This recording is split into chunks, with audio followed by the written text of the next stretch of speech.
Alright guys, welcome back to Formula 1 Drama. Big update today on the impending feud between Lewis Hamilton and the FIA. The governing body has made it very clear over the last couple of months they are trying to clamp down on drivers expressing their own opinions and beliefs throughout a weekend. They've now clarified those statements, which still suggest that if Lewis Hamilton and others want to make any opinion known, they would have to effectively ask permission and have that permission granted. Hamilton's made it clear from his perspective, though, he's not going to do anything different to normal. What will that mean in terms of punishment or repercussions? I guess we'll have to see. Hit the like button if you enjoy. Subscribe if you're new as always. Firstly, quick update on the cars. Just wanted to mention this angle of the W14. I feel like not too many people are talking about this right now. The way, well, people are calling these water slides at the back of the car. You can also see these cooling vents, not dissimilar in a way to what Ferrari have going on. There's some talk with the Ferrari about these S ducts that are kind of taking air from towards the front and the lower part of the side pods, funneling them through the car and towards the upper part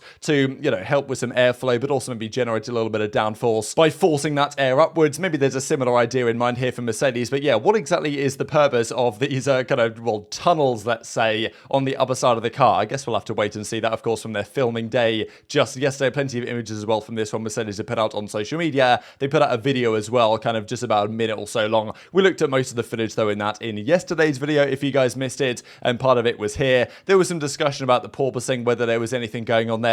Must be said as well that, look, as I mentioned yesterday, I don't think any of these footage really implied anything of the sort. Of course, there's always going to be some camera shake and some bumps on the track regardless. I don't think there was anything really resembling porpoising. At the same time, though, even last year, the W13, I don't really think showed any signs of porpoising either at their kind of filming day at Silverstone, so we'll see what happens when they get to Bahrain. One positive Mercedes have confirmed is that it is on the minimum weight limit going into the upcoming season. So we heard this rumour the other day that yes, indeed, Mercedes have, in part due to the black colour scheme and not having to use all the paint they would otherwise have to by exposing the carbon, they're able to achieve the minimum weight limit. Toto Wolff has now confirmed this. We're on the limit. When we looked to the weight savings, we knew everyone needed to make a commitment, so partly that's the paint, but also just, well, generally what they're trying to achieve. Now, the thing is, this doesn't really give, it gives the W14 an advantage on the W13, which was apparently significantly overweight pretty much the entire season, but it doesn't give a massive leg up, let's say, on the rest of the grid, because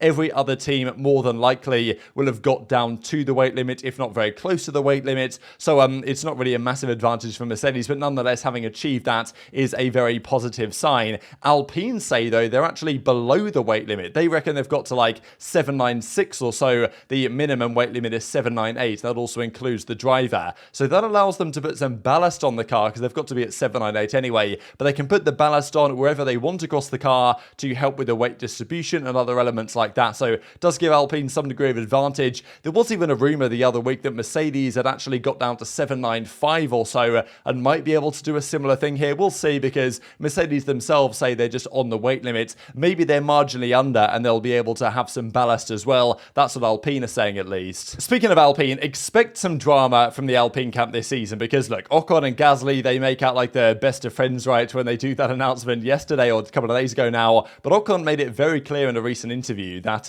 he says he's going to continue to race in the aggressive manner that he has so far in his career. That's how I've succeeded in my whole life and won titles, and that's how, in the end, I've beaten Fernando as well. So quite the same from Ocon. Many people would say, look, a bit of selective memory here from Ocon, forgetting about the many reliability gremlins that Alonso ran into last season. But nonetheless, Ocon is saying, look, I'm still going to drive aggressively. I don't care what you people think. Like, I beat Fernando doing this, so I'm going to do it against Gasly. And man, there are going to be some fireworks coming out of Alpine if we get the same type of stuff. And you could argue some of the management over there doesn't maybe crack down on this internal team battles as much as other organizations would do, for good or for ill, let's say. But I think it will be good for fan entertainment this season, because Ocon has made it very clear he's not changing his style at all against teammates. And I'm sure Gasly is going to, put up his own degree of resistance to that as well. Let's talk then about the, as I think it is going to be, impending drama between Hamilton and others and the FIA themselves. Now, to be honest, I don't really know if the FIA are intending to target Hamilton here, as in Hamilton is going to do what he wants anyway, more than likely. He's going to retire over the next few seasons. Maybe the FIA, the governing body, are really trying just to restrict the amount of personality, let's say, that's even shown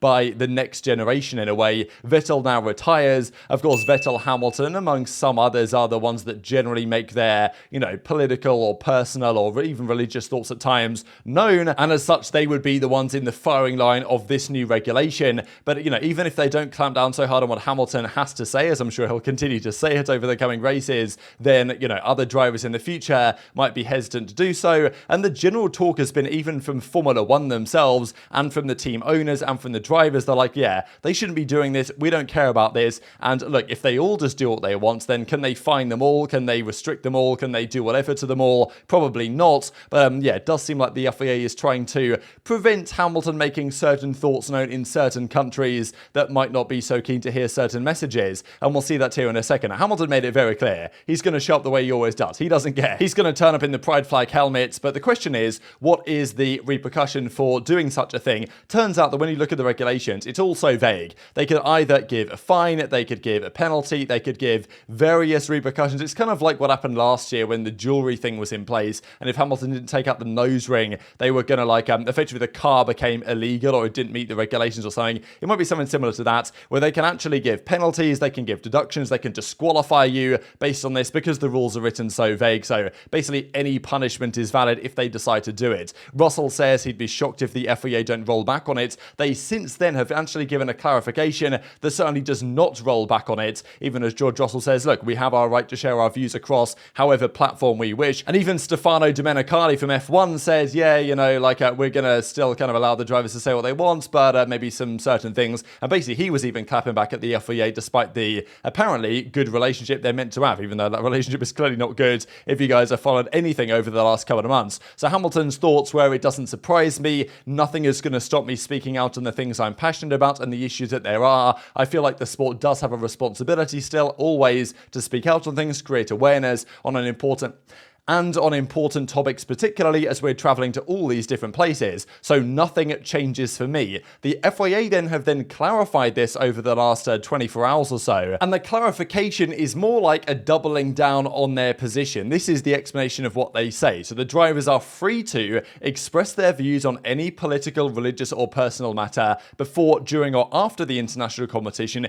in their own space outside of the scope of the international competition. So basically, as long as they're not saying it during the Formula One saga, they're okay. But if they try and do it at any times during the weekend, certainly in the press conferences, for example, then that is clearly not permitted in this new clarification of Article 12.2.1.n, that refers to exactly this. So they've now also clarified or issued guidance on what constitutes a political, religious or personal expression. And they've said that the general making and display of any political, religious or personal statements or comments, notably in violation of the general principle of neutrality promoted by the FIA under its statutes and as previously approved in writing by the FIA for international competitions, is effectively not allowed. And the race stewards, which is kind of mad really to think about the fact that the race stewards, the guys that are trying to determine whether a safety car should be called out here or, whatever, right, whether a penalty should be implied for this driver,